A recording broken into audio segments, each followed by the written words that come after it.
Tata WPL almost finish అయిపోతుంది కాబట్టి ఆక్షన్లో ప్రతి టీమ్స్ చేసిన స్టీల్స్ గురించి అలాగే ఆ ప్లేయర్స్ పర్ఫార్మెన్స్ గురించి కూడా చూద్దాం.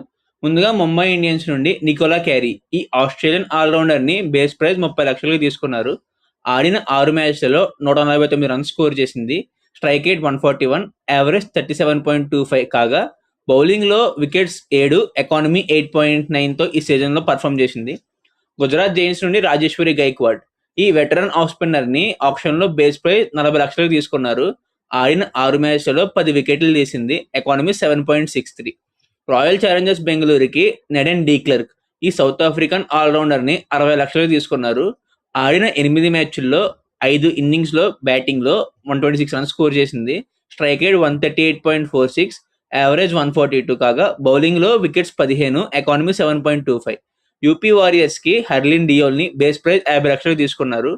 ఆడిన 7 మ్యాచ్లలో 164 రన్స్ స్కోర్ చేసింది. Strike rate 123.31, average 27.33. Delhi Capitals కి లెజ్లీ లీని బేస్ ప్రైజ్ 30 లక్షలకు తీసుకున్నారు. ఆడిన 7 మ్యాచ్లలో 230 పరుగులు స్కోర్ చేసింది. Strike rate 138.55, average 32.86. ఈ ప్లేయర్స్ తక్కువ ప్రైజ్ లో టీమ్ కి వచ్చిన విన్ అయిన గేమ్స్ లో ఇంపాక్ట్ చూపించారు వీళ్ళు. Thank you guys, have a nice day.